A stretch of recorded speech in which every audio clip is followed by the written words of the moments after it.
Io sono Richard e mi sono appena trasferito a Milano per la seconda volta.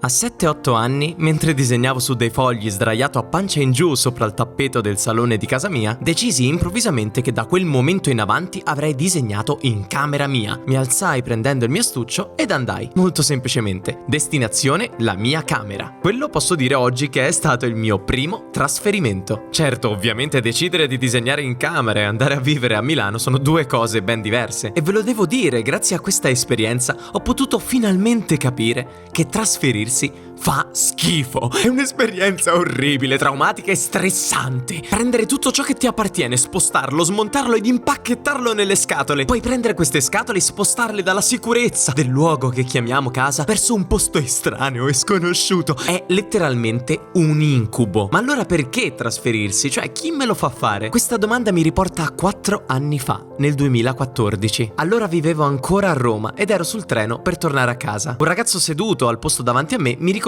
per via dei miei video su YouTube ed iniziamo a chiacchierare. Gli racconto dei video che stavo facendo, dei miei progetti futuri e anche del fatto che a breve mi sarei trasferito a Milano, lasciando la casa dei miei genitori. Dopo aver detto questo lui mi guardò e mi disse che era un'azione coraggiosissima e che lui forse non avrebbe mai avuto il coraggio di farla. E soltanto dopo aver visto tutti i suoi dubbi e paure al riguardo, mi resi conto di una cosa che prima non avevo minimamente notato, e cioè che io non ne avevo. Non avevo così tanti dubbi o paure o le incertezze che si dovrebbero provare in questi casi, e anzi fu proprio questo lì per lì a spaventarmi. Esattamente come a 8 anni mi sono alzato e ho deciso semplicemente di andare in camera, semplicemente un giorno ho valutato i pro e i contro, analizzato la mia attuale situazione e capendo che potevo trasferirmi mi sono alzato e l'ho fatto. Da lì, da quella mia prima esperienza e da tutte le cose buone che mi sono successe a Milano durante la mia prima permanenza durata 2 anni, ho capito l'importanza di fare semplicemente le cose quando le si vuole fare, senza lasciare che gli eccessivi dubbi sabotassero i miei progetti. Ma non dimentichiamoci di una cosa importantissima, cioè che trasferirsi fa schifo, e anche se ero sicuro di me e della mia scelta avrei presto scoperto quanto faticoso sarebbe stato smantellare la mia vita per ricostruirla da un'altra parte, e questo sia dal punto di vista fisico che mentale. Quindi, dopo aver noleggiato un furgone ed aver guidato ininterrottamente da Roma, casa mia, casa di Frafrog in Toscana,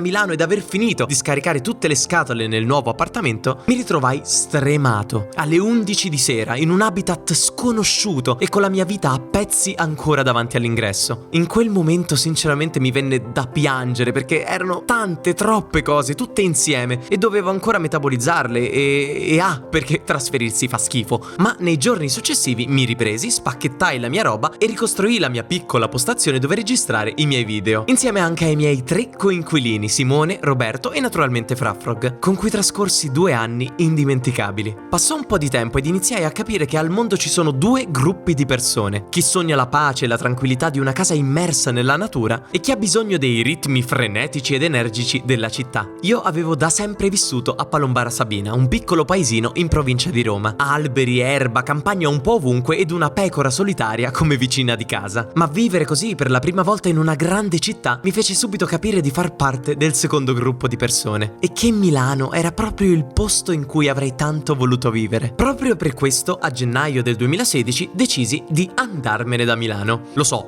può sembrare una follia dopo quello che ho detto, una specie di strano controsenso, ma in realtà fu una scelta molto studiata, una specie di trasferimento tattico e mirato, con il preciso obiettivo però di ritornare dopo 1 o 2 anni, ma con una base abbastanza solida da permettermi di avere un appartamento tutto mio. E così io e Frafrog ci trasferimmo di nuovo. Destinazione Toscana. Impacchettammo di nuovo le nostre cose, prendemmo di nuovo un furgone, insomma esattamente come 2 anni prima. Ma questa volta il trasferimento fece di gran lunga meno schifo, insomma un po' ci eravamo abituati. Da qui capì che semplicemente anche la situazione più faticosa, dopo averla affrontata di petto la prima volta, diventa man mano sempre più semplice da gestire. Il nostro studio in Toscana era bellissimo, un loft di 140 metri quadri con 4 stanze, 2 bagni ed un enorme ripostiglio pieno delle cavolate che vi sto dicendo. No, magari fosse stato così. Era una piccola stanza di 30 metri quadri che però avevamo reso estremamente accogliente, con un divano, la zona computer, la mini cucina. Quella era praticamente la nostra piccola fortezza dove poter pianificare con calma il nostro grande ritorno a Milano. Guardando adesso, a distanza di così tanto tempo, quello che io e Frafrog abbiamo fatto durante quei 2 anni, mi accorgo di quanto cavolo abbiamo lavorato. Abbiamo lavorato davvero molto e con il tempo siamo riusciti anche ad investire parte dei nostri guadagni in attrezzature più professionali o arrivando addirittura a pagare alcuni collaboratori, mettendo naturalmente da parte molti dei soldi che guadagnavamo. E dico molti e non tutti perché, cioè insomma, quando il sushi all you can eat chiama non si può di certo far finta di nulla. Ed è proprio in quei casi che tipo partivano i milioni.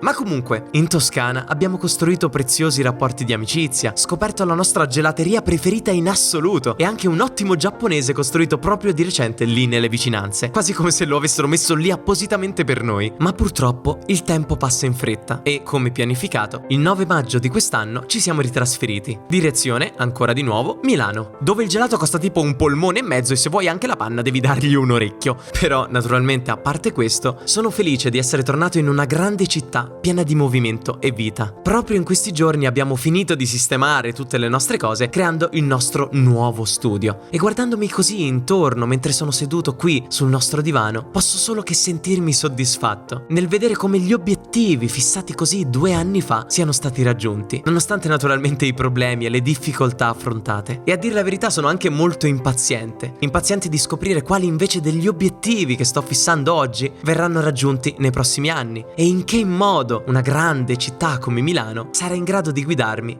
verso la mia prossima destinazione. Come vi ho già detto, a 7-8 anni disegnavo su dei fogli sdraiato a pancia in giù sopra il tappeto del salone di casa mia, quando un giorno mi alzai e decisi che da quel momento in avanti avrei disegnato in camera mia. Oggi penso di essere ancora su quel tappeto, ma se socchiudo bene gli occhi e guardo davanti a me, riesco già ad intravedere la mia stanza.